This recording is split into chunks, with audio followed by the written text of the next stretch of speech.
Bien, hemos llegado a la quinta semana en esta serie tan importante de la oración modelo. Y bueno, está basada, usamos al principio, estoy teniendo problema con el mouse. Estaba apagado.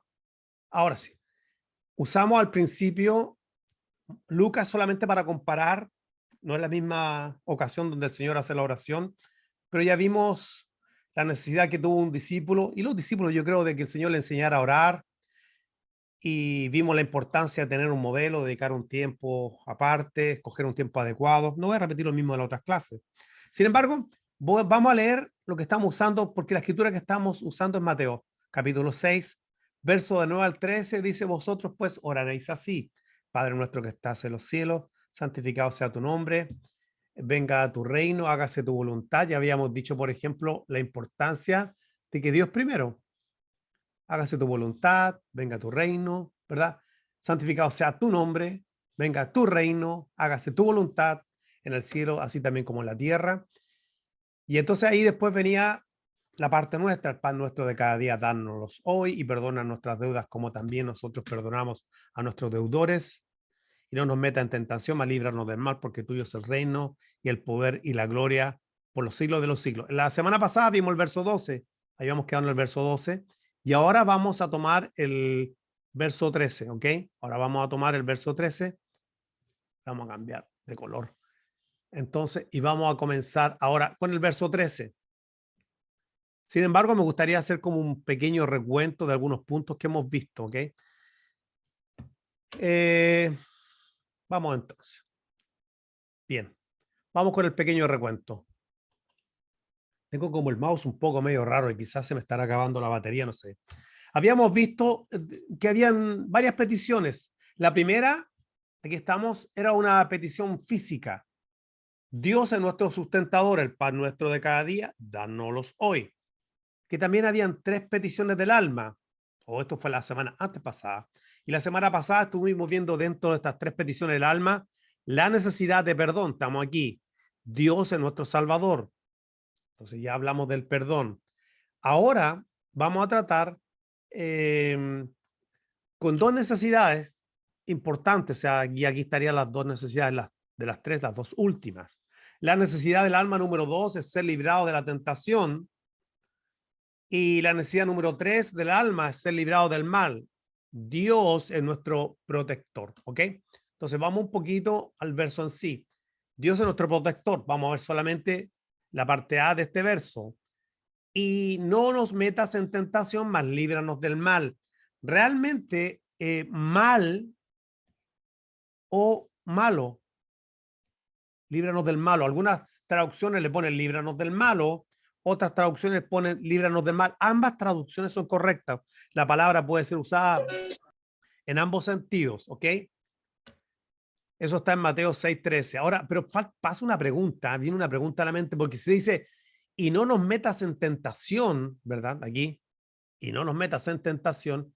Entonces uno se puede preguntar lo siguiente: ¿por qué deberíamos pedirle a Dios que Él no nos meta en tentación cuando la Biblia dice que Él no tienta a nadie? Entonces, ¿cómo pudiéramos orarle así? Señor, no nos meta en tentación, como inculpando a Dios que Él es el autor de la tentación. La Biblia dice, por ejemplo, en Santiago, capítulo 1, verso 13, lo siguiente. Estamos aquí.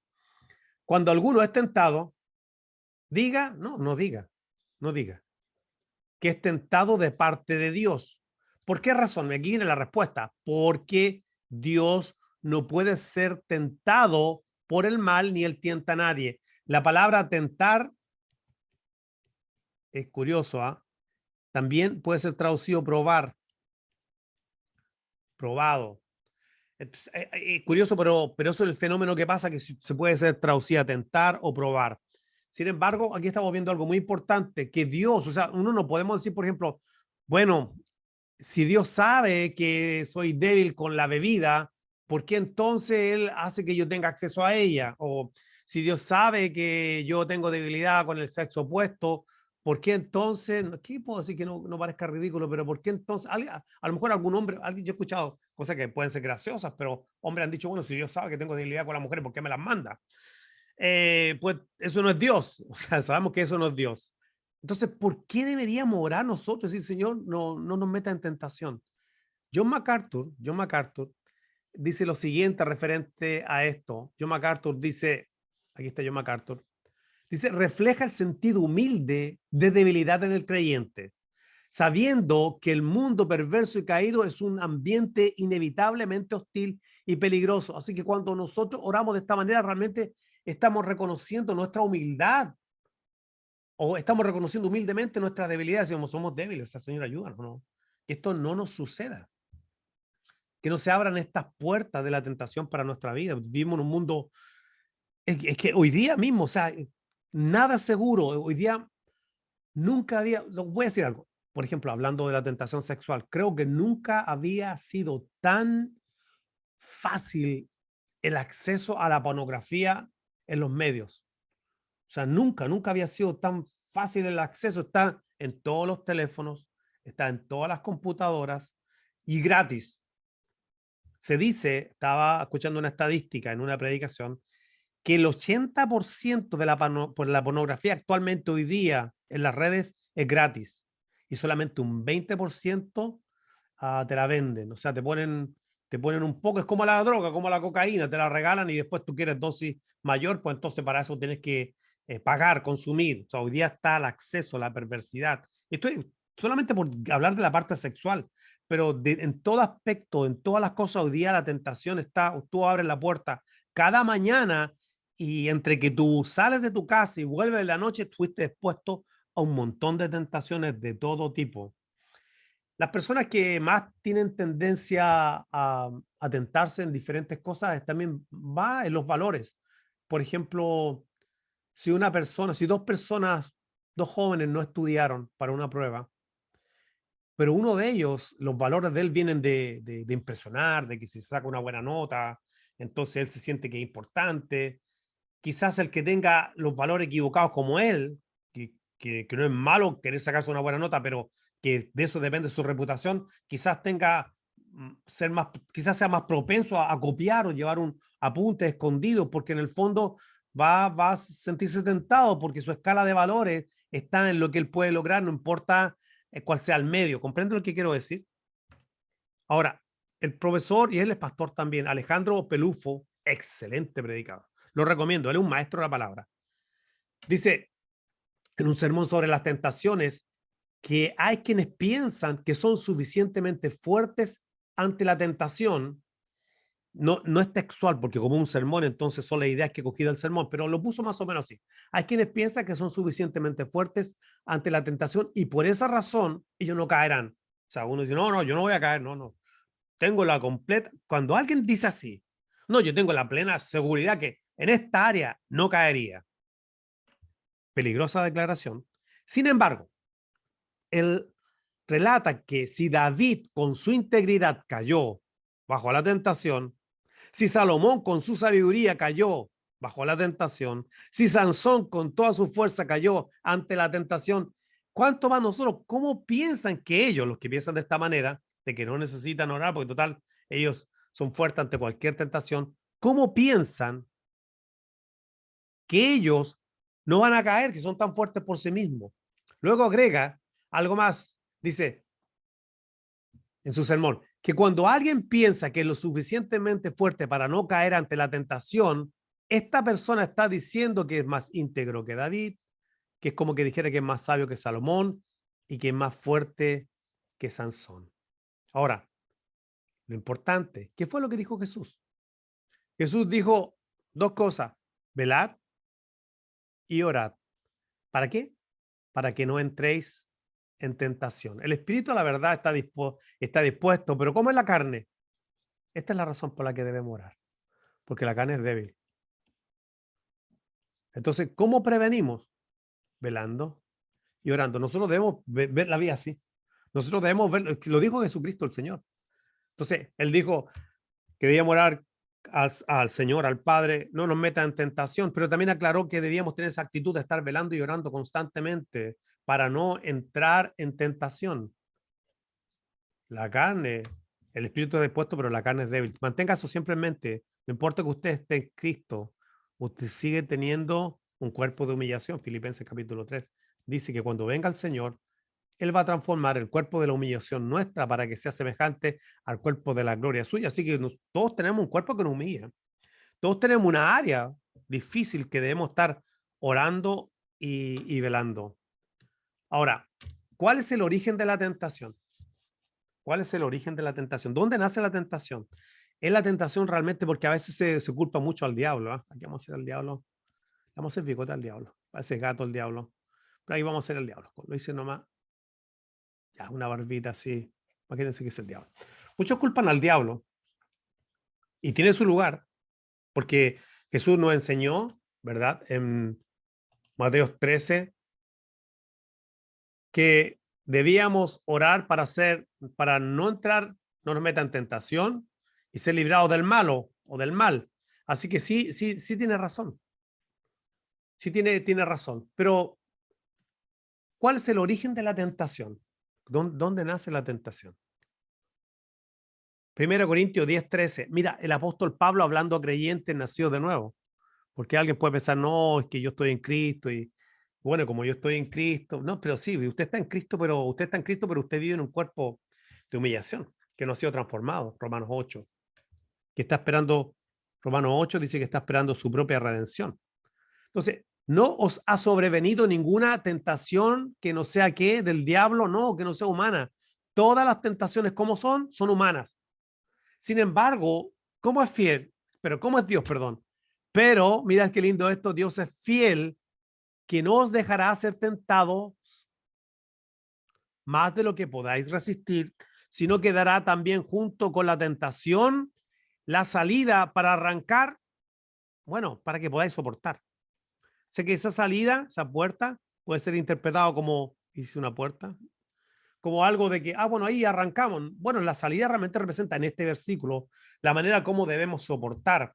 Pero lo interesante de todo, que en la tentación, Dios es fiel y Dios sabe nuestra capacidad de aguante en medio de las tentaciones y de las pruebas. Entonces, todas las tentaciones tienen su origen en el corazón del hombre. Todas las tentaciones son humanas.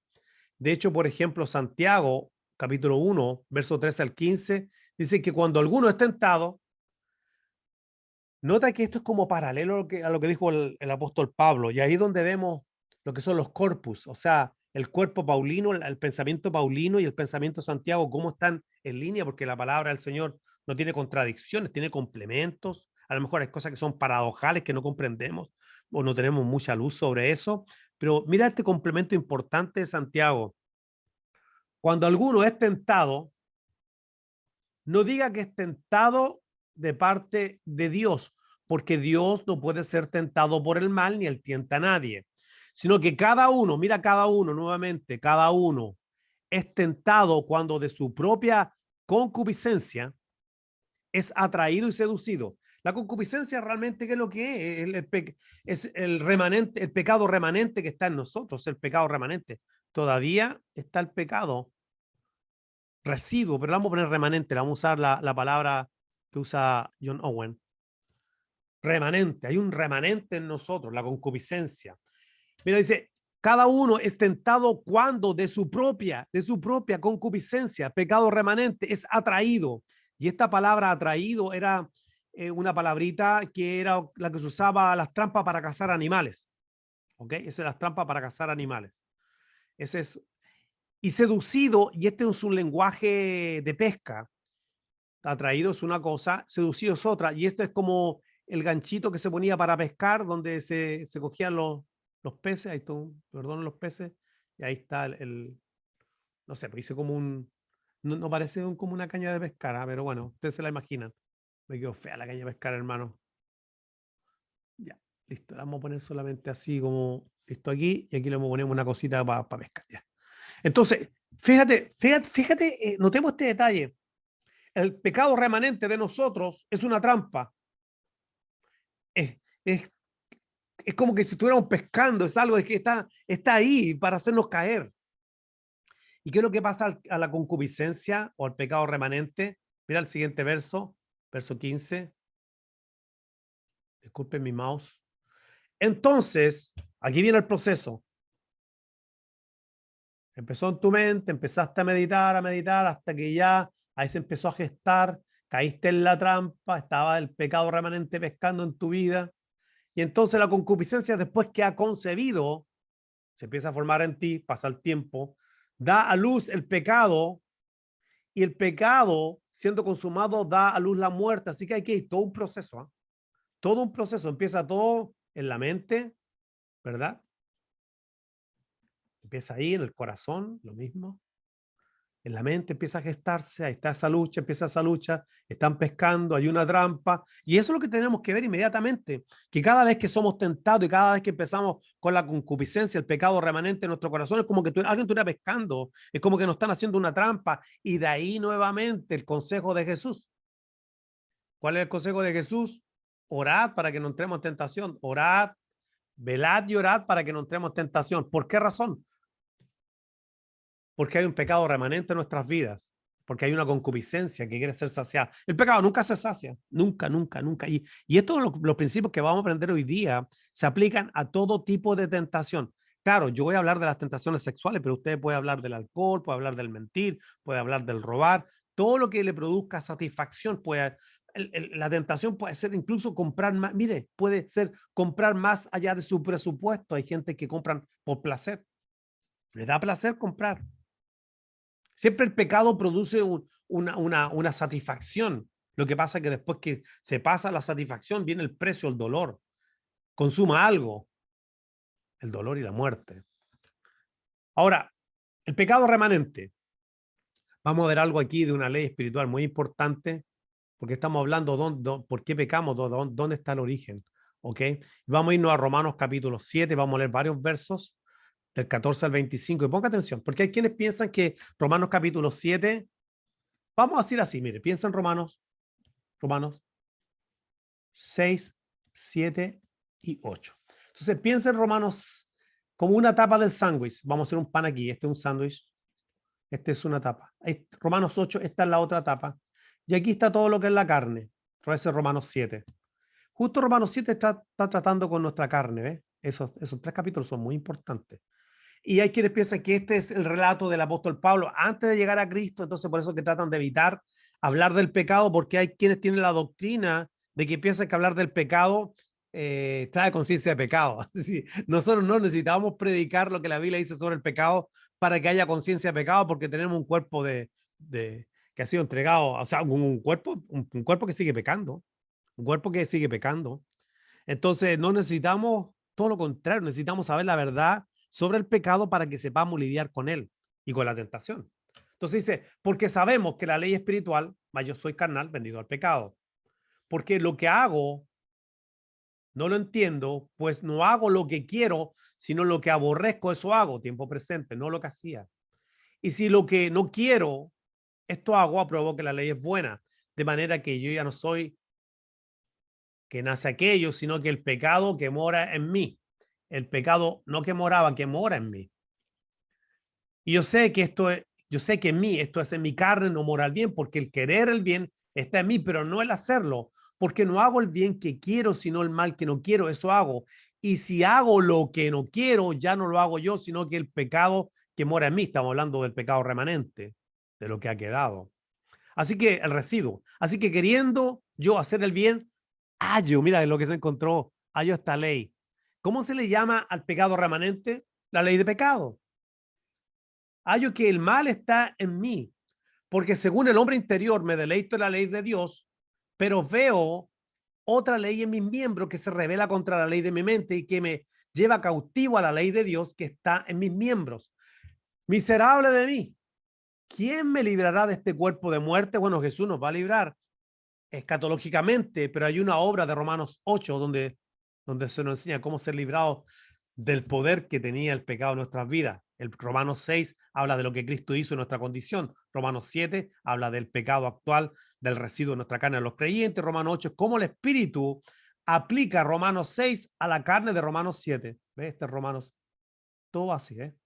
Aquí está nuestra posición en Cristo. Esta es nuestra posición en Cristo.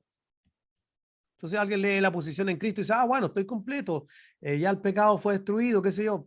Pero ¿por qué me siento todavía miserable? Si ya eso es mi posición, ¿por qué todavía sigo luchando con esta frustración? Porque hay una vida, la vida del Espíritu, Romanos 8. La ley del Espíritu de vida en Cristo me ha librado de la ley de pecado y muerte. Gracias a Dios por eso, ¿verdad? Entonces, esto es lo que libra esto cuando el Espíritu Santo, y lo voy a poner con plasma la obra de Cristo en la cruz del Calvario, en la vida del creyente que se siente miserable. ¿Quién me librará de este cuerpo de muerte? Gracias doy a Dios. O sea, no se queda ahí. Por Jesucristo, nuestro Señor, así que yo mismo con la mente sirvo a la ley de Dios, más con la carne a la ley del pecado, aún todavía presente la ley de pecado en mi cuerpo. Nunca olviden esto, ¿eh? Hemos sido librados del poder del pecado, pero no de su presencia. Del poder ya no, Romanos 6, me parece 14. Ya el pecado no se va a enseñorear sobre nosotros porque no estamos bajo la ley, sino bajo la gracia. Hemos sido librados del poder del pecado, pero no de su presencia. Todavía los creyentes, nosotros todos tenemos la presencia de él. John Owen llama esto el pecado remanente, que es una ley. Y John Owen decía, donde existe una ley, allí hay poder. Y por eso es que estamos con problemas.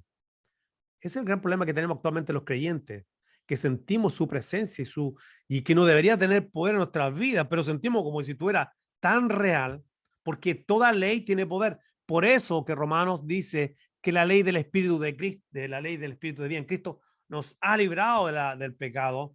Y por eso podemos decir que aunque el pecado opera como una ley, hay una ley superior que es la ley del Espíritu de vida en Cristo el Señor, en nuestro Señor Jesucristo. El pecado de los creyentes a veces pareciera una lucha sin cuartel, mientras que los impíos parecieran estar en paz con sus pecados. En el alma del creyente hay esta constante guerra. ¿Por qué?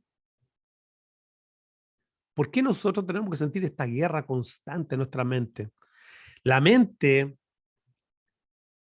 caída puede llegar a cosas, tiene una creatividad para la perversión que asusta y no tiene límite. La mente caída tiene una habilidad para la perversión que no tiene límite. Esta guerra nosotros la tenemos simplemente porque hay una enemistad en esta remanente, en este pecado remanente que está en nosotros, en esta ley de pecado. Dice Romanos 8:7, por cuanto los designios de la carne son enemistad, no solamente son enemistad contra Dios, porque no se sujetan a la ley de Dios ni tampoco pueden. Así que usted tiene que saber que hay una enemistad, o sea, esta ley que está cooperando actualmente, que está su presencia aún en los creyentes, y en nosotros somos los que más lo sentimos, es porque hay una enemistad, va a estar constantemente empujando, va a estar constantemente buscando la ocasión, que mueran nuestros miembros. Y el diablo sabe que tenemos esta debilidad, por eso que él va a buscar exactamente, es como un puzzle. Esto es igual que una pieza de un puzzle, él sabe exactamente la pieza que calza en el puzzle de su vida. Sabe exactamente de dónde usted flaquea y yo flaqueo. Y lo único que va a hacer simplemente va a venir con una tentación exterior, pero mi corazón es tierra fértil. Mi corazón y tu corazón es tierra fértil para todas estas tentaciones. Ahora, hay dos cosas bien importantes que son engañosas. Número uno, el pecado es engañoso. Hebreos 13 dice que el corazón se endurece por causa del pecado. El engaño del pecado endurece el corazón. Así que nuevamente, el consejo de Jesús, la advertencia de Jesús, velen y oren, velen y oren. ¿Por qué? Porque el pecado, para no entrar en tentación, ¿por qué? Porque el pecado puede endurecer el corazón del creyente. Dos, hay dos cosas engañosas. La otra es peor. El corazón del hombre es engañoso y perverso. Jeremías 17:9. En el corazón, dijo Jesús, donde se gestan todas las cosas. Mateo 15, verso 9. Porque ¿de dónde salen? Del diablo, no, salen del corazón. Salen los malos pensamientos, los homicidios, los adulterios, las fornicaciones, los hurtos, los falsos testimonios, las blasfemias, todo eso sale del corazón. Sí, ese es el problema. El problema en los creyentes. Por eso se recuerda a Proverbios, sobre toda cosa guardada, guarda tu corazón, porque de él mana la vida. Entonces, nosotros tenemos que cuidar el corazón. Nosotros tenemos que cuidar lo que entra en nuestro corazón. Nosotros tenemos que cuidar lo que almacenamos en el buen tesoro de este corazón. En el proceso de la santificación pasa algo interesante, ¿eh? Porque todos estamos en este proceso. O sea, aquí, por ejemplo, vamos a poner justificación. Justificación. No me alcanzará aquí a poner la palabra, pero es glorificación. Ustedes saben que dice glorificación, no alcanzó a poner. Pero en este proceso, entre que fuimos justificados y entre que seamos transformados, ¿verdad? Hay un proceso que se llama santificación y hay varias cosas que pasan en esto. Les voy a contar. Que es aquí, entre otras cosas, que descubrimos, es como que si nos entregaran una llave. En el proceso de la santificación, por así decirlo, es como si se nos entregara una llave, la llave del tesoro de nuestro corazón. Y en ese proceso de santificación es donde empezamos a descubrir qué es lo que hay en nuestro corazón. Por eso, de pronto uno se siente como creyente desesperanzado. Dice, bueno, pero yo no me había dado cuenta en este proceso que esta área estaba en mi vida. Yo lo que pasa es que, ¿y cómo nunca me di cuenta? Porque a lo mejor la tenía solamente a raya. El pecado, voy a ponerlo en inglés más fácil. El pecado no pasaba, lo tenía aquí aguantado. Solamente, nunca me había dado cuenta, siempre estuvo, lo tenía aguantado. Pero de pronto me di cuenta que había algo, que Dios quería tratar con mi vida. Y en este proceso descubrí, se me entregó la llave del baúl donde yo tenía guardado en mi corazón. Y hemos empezado a descubrir cosas que estaban allí, que Dios quiere cambiar. Mira Lucas 6:45, el hombre del buen tesoro de su corazón saca lo bueno y el hombre malo del mal tesoro de su corazón saca lo malo, porque de la abundancia del corazón habla la boca. Así que el tesoro dentro, pues, nuestro corazón puede ser un tesoro bueno, que almacene buenas cosas, o puede simplemente ser un tesoro malo, que almacene malas cosas. Todo está nuevamente, mira, en el corazón. Y es ahí en el corazón donde está la mente, que está la gran batalla, ahí donde empezamos nosotros a lidiar, ahí donde empieza a manifestarse esta fuerza que no se quiere dominar, que está presente, que constantemente esta ley de pecado, mira, apenas tú quieres hacer lo bueno, él se manifiesta. Es una cuestión extraña. Por eso Pablo dice, que encuentro esto, que cuando yo quiero hacer lo bueno, entonces no puedo hacerlo. O sea, se levanta, como que se levantara una cuestión. De pronto uno se propone y uno se dice, no, yo quiero caminar bien como corresponde ante el Señor, yo quiero tener una vida ordenada, y tú estás trabajando en lo mejor, y estás trabajando en tu vida, estás orando, y sin caer en el fariseísmo, pero estás tratando de tener tu vida en línea. Y cuando tú quieras hacer lo bueno, de pronto se levanta algo y dice, pero ¿por qué? ¿Por qué pensé esto? No, tú mueves la cabeza y dices, no, pero no quiero pensar de esta manera. No quiero sentir así. ¿Por qué se levanta esta imaginación? ¿Por qué tengo que pensar lo malo? No, Dios mío, no. Entonces hay algo que está, como que está esperando que tú quieras hacer lo bueno para que Él se manifieste en contra y que empiece a haber esta lucha, como dice Gálatas en capítulo 5, entre la carne y el espíritu, que se oponen entre sí para que no podamos hacer lo que queremos. Entonces el corazón es como un baúl donde guardamos los tesoros, buenos y malos. Pero hasta el momento como que esto nos da como quizá a lo mejor ustedes se estarán pensando, bueno, yo más o menos sabía esto porque tengo este problema o tengo problema en alguna área. ¿Qué medidas puedo tomar contra el pecado remanente? ¿Qué puedo tomar contra el pecado remanente cuando somos tentados? ¿Qué medidas podemos tomar? Yo anoté 4 medidas preventivas. La primera, orar.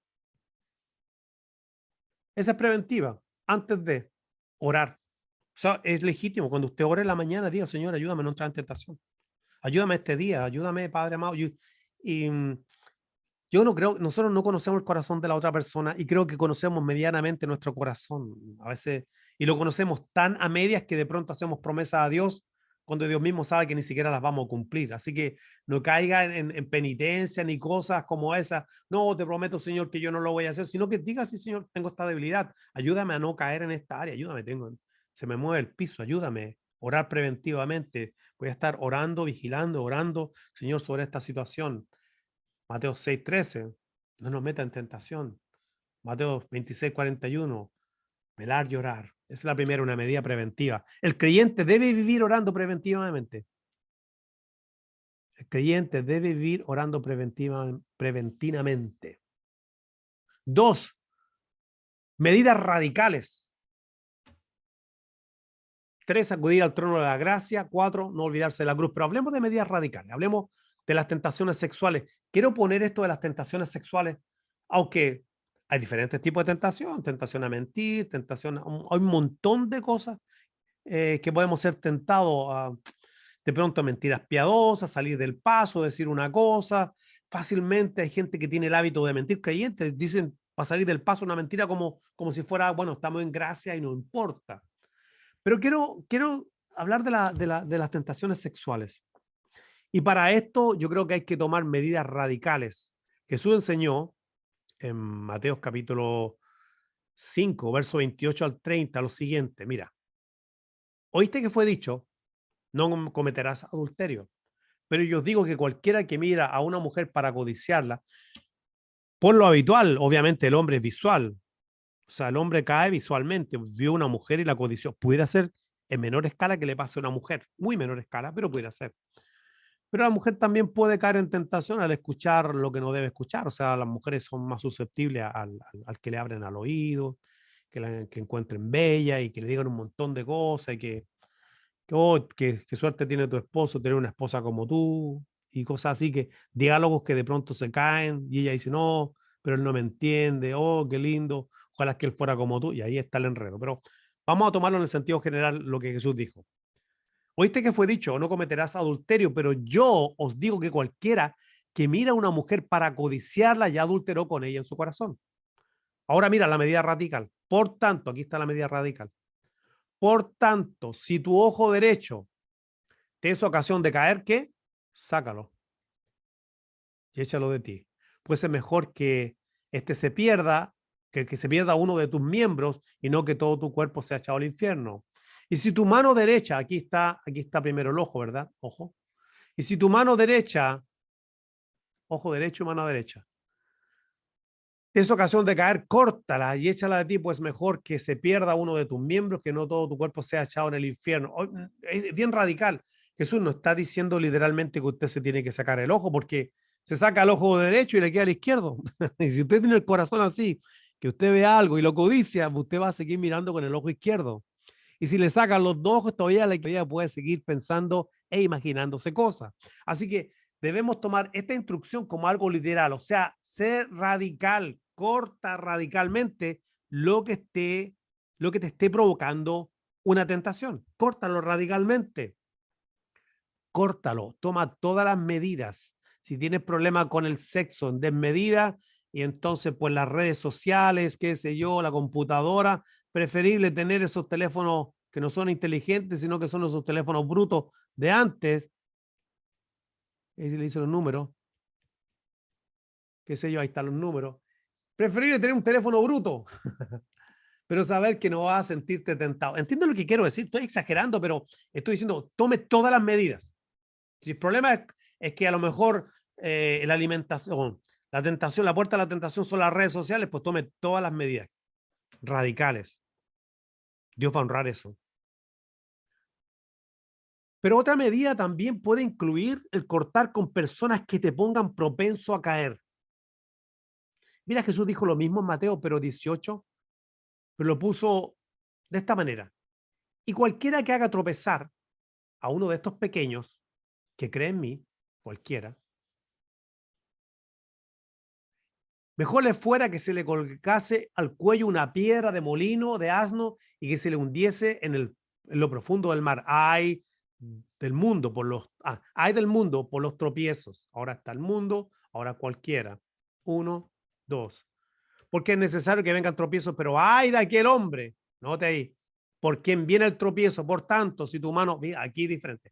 Por tanto, si tu mano, tu pie, ahora agregaron el pie, te da ocasión de caer, córtalo y échalo de ti. Mejor te es entrar a la vida cojo o manco que teniendo dos manos o dos pies ser echado en el lago de fuego. Y si tu ojo es ocasión de caer, sácalo y échalo de ti. Mejor te es entrar con un solo ojo en la vida que teniendo dos ojos ser echado al infierno del fuego. Tome todas las medidas, y si esas medidas implican que haya personas que le estén siendo propensos, o sea, esto significa, por ejemplo, que a lo mejor está en un trabajo donde usted está propenso a ser tentado o tentada. El hombre y la mujer se tientan. El hombre y la mujer increyentes también tienen deseos y respondemos a estímulos, a la vanidad. O sea, de pronto la vanidad se vuelve Hay gente que le gusta, mire, a los seres humanos somos así. Hay personas que no van a caer, sin embargo, les gusta escuchar cosas provocativas, cosas lindas, porque con eso fantasían en su mente, aunque el propósito de ellos no es caer, igual están siendo tentados porque tienen una vanidad que estimular. Así que hay mujeres que les gusta que le digan cosas, aunque no se van a acostar con nadie, pero sí, los tienen en la mente pensando qué bien se sienten y cómo se estimula el ego porque le están diciendo cosas eh, a veces de calibre erótico, ¿ok? Entonces, hay que tomar medidas. Y si esto implica que hay que cambiarse de trabajo, cámbiese de trabajo. Si esto significa cortar con personas que le hacen propenso a pecar y que sus conversaciones son conversaciones que instan en usted la imaginación para cosas malas, es una manera de velar. Así que la segunda medida, la segunda medida es tomar medidas radicales y que esto conllevan todo lo que usted tenga que hacer, ya sea en los medios, ya sea en su trabajo, donde sea, cortar con personas, con ambiente, pero que usted quiere agradar al Señor. Y aquí viene un consejo para los casados.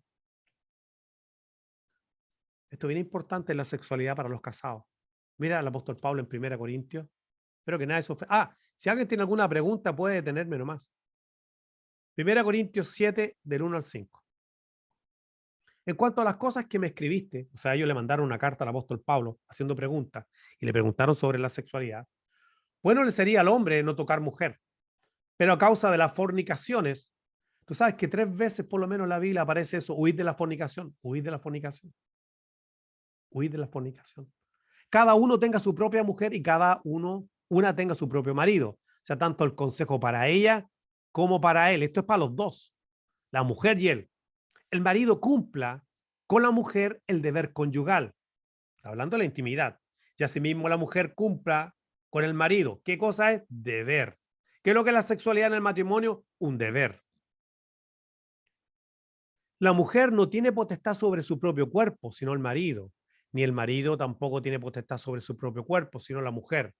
No os neguéis, no os neguéis el uno al otro, el marido a la esposa, a no ser por algún tiempo de mutuo consentimiento para ocuparos sosegadamente en la oración. O sea, de acuerdo a la mentalidad del apóstol Pablo, inspirado por el Espíritu Santo, esta palabra, es que la única manera de que un matrimonio sano, que no tenga problemas de enfermedades, impotencia sexual, ni mucho menos, la única manera que la mentalidad del apóstol Pablo, usted como matrimonio se debería abstener porque usted está orando.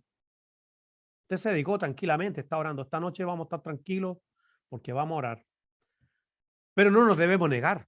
Sino, la única cosa es, yo pongo la enfermedad aparte, pero si está una persona sana, un matrimonio sano, la única razón sería una razón espiritual, el orar. Pero si no está usted la noche de vigilia orando, no tiene por qué negarse el uno al otro. ¿Por qué razón? Dice, sosegadamente para ocuparse de la oración y volved a juntaros en uno. Mira qué lindo, la sexualidad te convierte en uno. Para que no, aquí viene la razón, para que no os tiente Satanás a causa de vuestra incontinencia. ¿Ok? Entonces, se lo voy a poner de esta manera.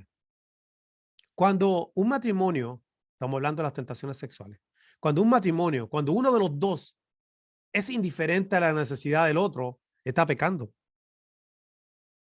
Porque está haciendo que el otro se tiente y empiece a pensar en el lugar equivocado, empieza a poner su mente en el lugar equivocado y puede llegar a la consumación de los hechos. Entonces, negarse es pecar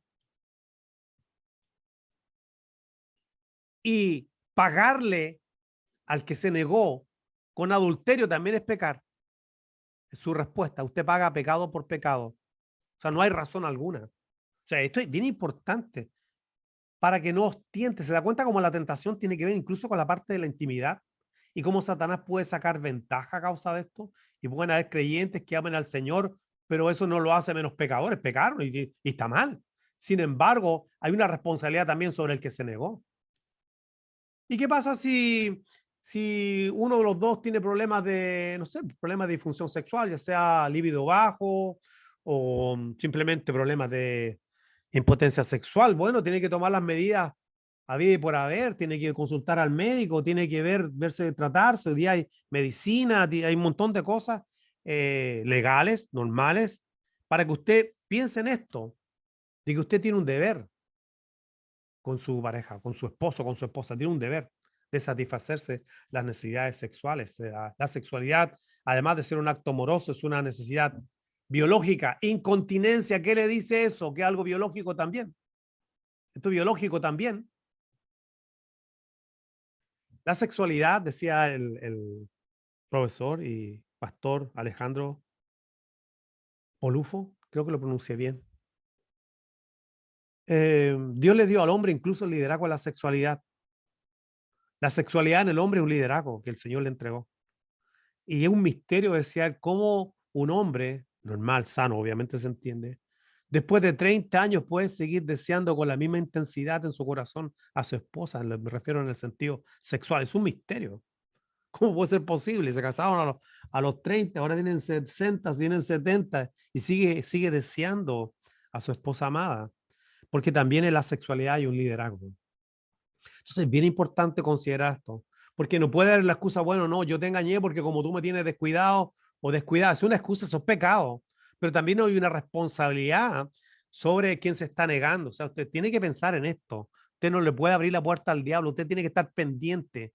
No hay cosa, voy a poner un signo positivo y uno negativo, no hay cosa más triste para una persona activa sexual, cualquiera sea el esposo o la esposa, sentir que el menosprecio, la indiferencia de la otra persona. El que, bueno, yo total, como yo soy así, me conociste así, entonces yo no tengo deseos sexuales, soy de bajo sexual, no, soy una persona de bajo perfil sexual, entonces, bueno, pues yo soy así. No, o sea, usted no se puede negar, tiene que hacer algo, tiene que orar, tiene que buscar los medios, ya sean médicos, orar al Señor y tener a su esposo o a su esposa feliz. O sea, no se duerma, no se duerma porque hay alguien que no se está durmiendo y que trabaja los 7 días, las 24 horas y se llama diablo, Satanás. ¿No entendió? Tiene tremenda responsabilidad usted y yo. Número 3, acudir al trono cuando somos tentados. Esto me gusta tanto. Hebreos 4, 15 y 16. Porque no tenemos un sumo sacerdote que no pueda compadecerse de nuestras, ¿qué? Debilidades. ¿A qué se refiere con debilidades? Sino que uno que fue tentado. La debilidad tiene que ver con las tentaciones. En todo según nuestra semejanza, claro, pero sin pecado. Entonces, por esta razón, porque tenemos al Señor Jesucristo que fue tentado en todo, pero nunca pecó, fue tentado en nuestras debilidades, eso nos ayuda a que nos podamos acercar con confianza. Usted se puede acercar con confianza al Señor si está siendo tentado y es débil. Usted se acerca confiadamente al trono de la gracia, donde le dan lo que no merece para alcanzar misericordia, donde ahí no le dan lo que merece. Ahí cuando usted se acerca al trono de la gracia, usted encuentra la misericordia y la gracia para el oportuno socorro. Es la primera lugar que usted tiene que hacer. Oh, no, vaya al trono de la gracia. Ahí hay misericordia, oportuno socorro, socorro a tiempo para usted. No huya de esto. Vaya, diga, mira, tengo esta debilidad, Señor. Tú fuiste tentado en todo. Y tú sabes lo que yo estoy sintiendo. Tú sabes lo que me pasa. Tú sabes que siento hormigueo en el estómago. Tú sabes que tengo esta debilidad. Pero tu palabra dice que yo me puedo acercar confiadamente y mi confianza es que tú pasaste lo que yo pasé. Sin embargo, no pecaste. Necesito de tu gracia. Necesito de tu misericordia. Necesito de tu oportuno socorro. Qué precioso el ministerio del sumo sacerdocio del Señor. Porque a veces solamente miramos y decimos, bueno, pues Jesús, nuestro sumo sacerdote, está como mediador arriba. Sí, pero ¿por qué está como mediador? Bueno, está como mediador porque si bien es cierto, en la cruz fuimos salvos y la salvación es segura, la salvación no se pierde, porque es por gracia, no por obra. Sin embargo, la salvación, tenemos seguridad por lo que él hizo en la cruz. Sin embargo, entre esto y la glorificación, voy a poner aquí solamente entre esto, la justificación y la glorificación, en este proceso, necesitamos de esto, porque somos débiles. Necesitamos del trono, necesitamos de la gracia, necesitamos de la misericordia, necesitamos del oportuno socorro. Quinta medida, acudir a la cruz. Romanos 6:6, sabiendo esto, hay personas que no saben esto, tú debes saberlo, que nuestro viejo hombre, esto es un acto de fe, ¿fue qué? Crucificado juntamente con él para que el cuerpo del pecado sea destruido. Cartageo, dejarlo sin, Cartageo el griego dice que dejarlo inoperante, sin el poder que tenía, para que el cuerpo del pecado sea destruido a fin de que nos sirvamos al pecado. Así que usted tiene que verse así. Tiene que saber que su hombre, viejo hombre, está en una posición en todo caso. Esto es por fe. Esto ahora, pero no todavía. Ahora ya, pero no todavía. Esto es lo que el Espíritu Santo está tomando, plasmando en su vida. Esta realidad. Mientras usted está en Romanos 7, la carne, ¿verdad? Tiene Romanos 6, su posición. Romanos 6, esta es su posición y esta es su condición.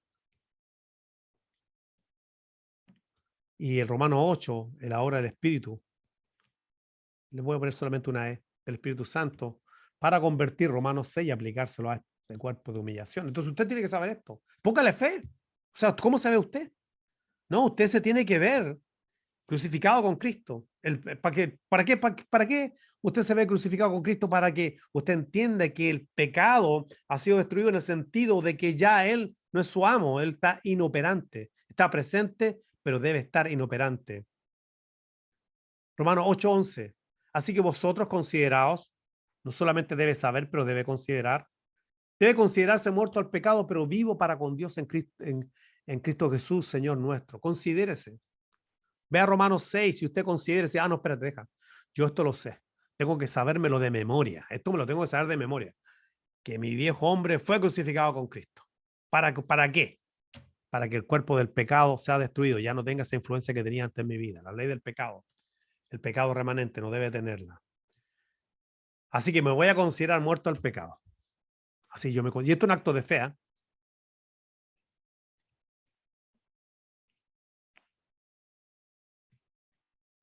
Lo voy a escribir bien. No voy a escribir bien, lo escribo igual de mal. Ok, así también vosotros considerados muertos al pecado, pero vivos para Dios en Cristo Jesús, nuestro Señor. Mira este otro, Gálatas 5:24. Pero los que son de Cristo, o sea, esto es para creyentes, pero los que son de Cristo han crucificado la carne con sus pasiones y deseos. Bueno, Efesios capítulo 2 dice que antes andábamos haciendo la voluntad de la carne y la voluntad de los pensamientos. Antes andábamos. Se supone, en la mente del apóstol Pablo se supone que esto era antes, aunque lo seguimos viviendo. Y para eso hay que aplicarle fe. Mientras nosotros estemos en este cuerpo de humillación, lo único que vamos a lograr siempre, bueno, voy a poner aquí Romanos 8:13, más si por el Espíritu hacer morir la obra de la carne viviréis. A través del Espíritu que hacemos morir la obra de la carne, nosotros no podemos por nosotros mismos, necesitamos una ley superior, un poder superior, necesitamos algo y es el Espíritu Santo. Y nosotros no podemos solos, o sea, esto no es una cuestión de que usted se va a poner simplemente a declarar versículos, no, usted necesita la obra del Espíritu Santo de Dios en su vida, más que nunca. Usted necesita, más si por el Espíritu, más si por el Espíritu se morir la obra de la carne. Estamos todos lidiando con esta cuestión. Y lo único, hacer morir la obra de la carne, mortificar, dice la otra versión. La única manera que podemos hacer es mortificarlo para que, voy a poner pecado en inglés porque es más fácil, ponerlo a raya.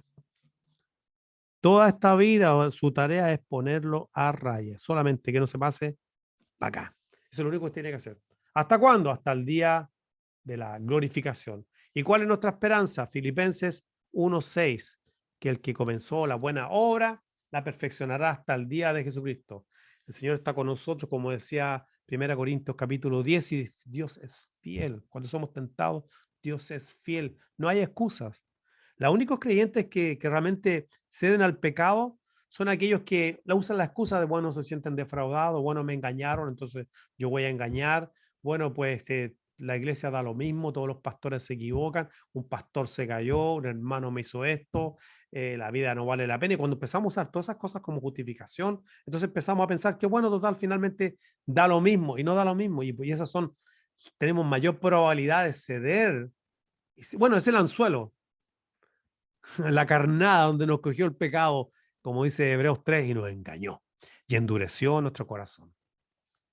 Entonces, es bien importante que consideremos este estudio. No es un estudio tan completo, ¿ah? Pero es mi oración de que esto pueda servir para nuestras vidas y que podamos considerar y ver toda esta área. Le traje la tentación por esta parte, pero estos principios también se aplican a otras áreas de la tentación.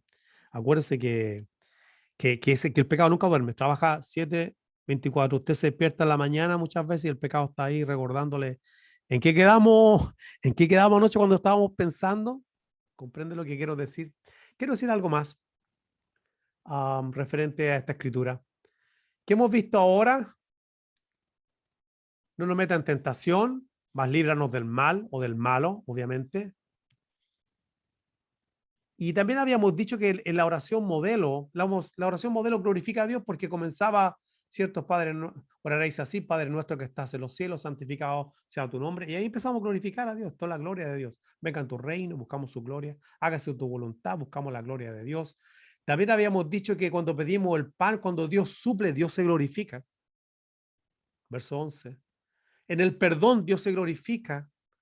Y quiero decir algo más, que cuando nosotros somos librados de la tentación, cuando resistimos la tentación, cuando nosotros podemos ser librados del mal, cuando nosotros escapamos de las artimañas del diablo, Dios también se glorifica.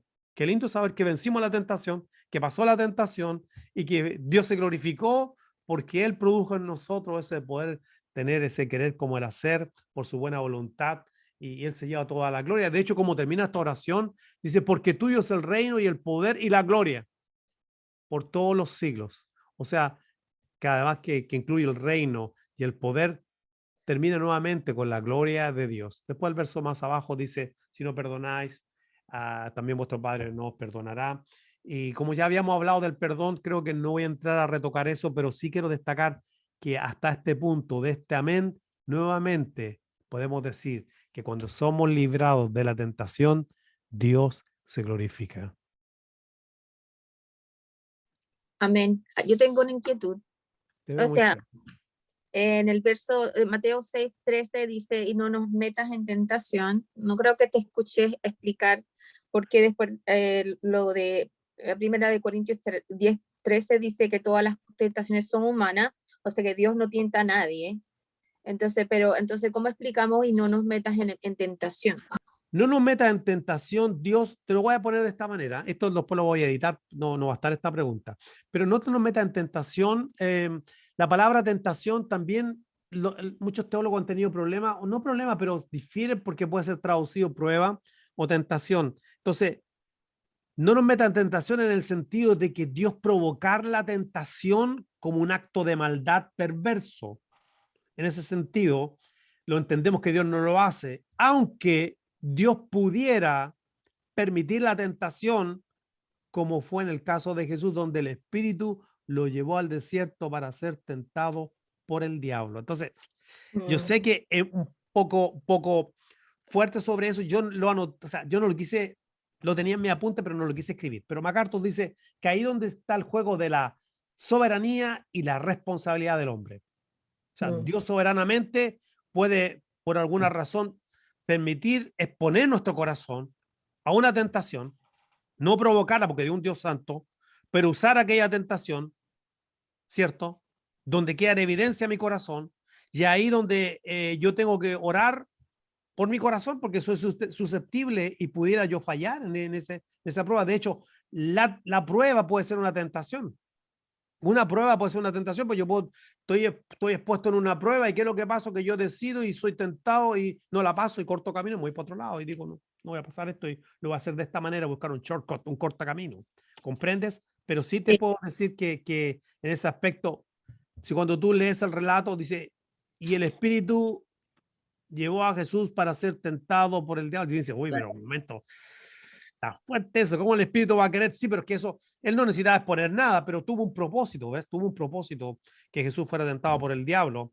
Demostrar que él era lo que él era y tan simple y tan sencillo. El diablo se fue por un tiempo, se apartó y los ángeles le servían. Entonces, yo no creo que, por ejemplo, Dios va a hacerte, vea, te voy a poner un ejemplo, como ya estamos fuera del estudio, yo no creo que Dios va a hacerte, por ejemplo, ok, vamos a decir uno de ustedes, no vamos a nombrarlo.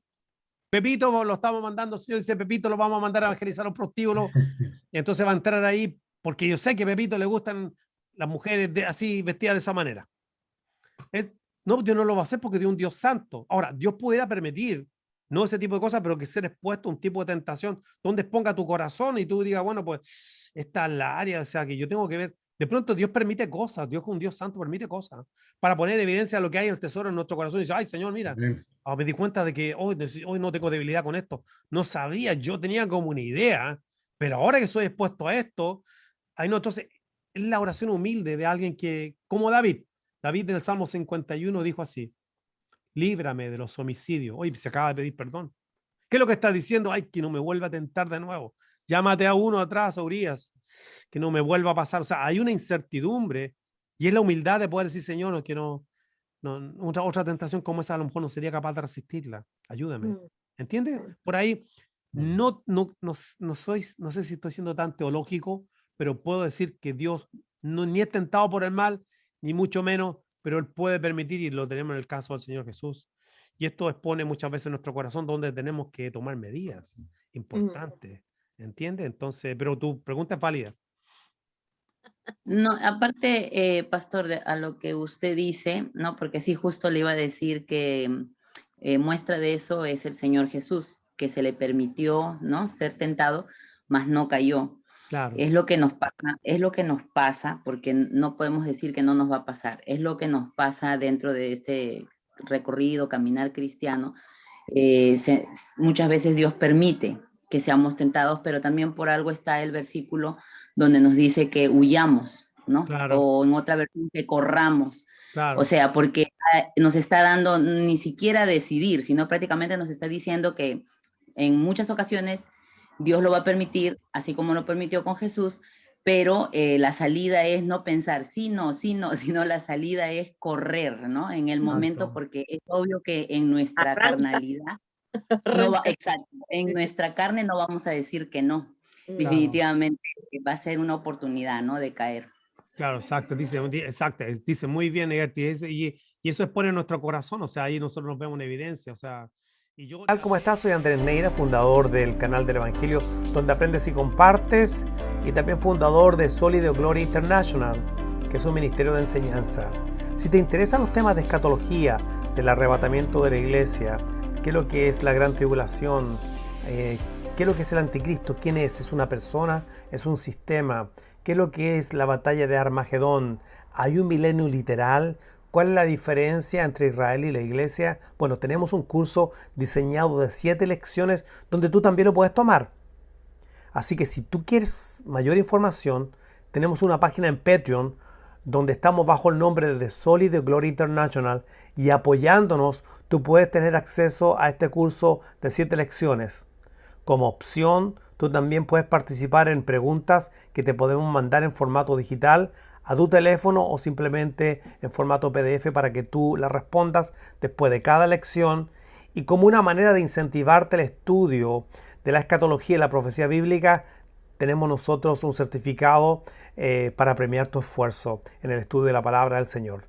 Lo único que tienes que hacer es simplemente visitar nuestra página en Patreon bajo el nombre de Sólido Gloria International. Aquí hay un enlace en la descripción del video donde tú puedes acceder directamente a nuestra página. Te damos gracias por el tiempo de haber visto este video y en nuestra oración de que tú puedas seguir creciendo en la gracia y el conocimiento de nuestro Señor Jesucristo. En el canal del Evangelio solo le damos la gloria a Dios, por eso decimos Sólido Gloria.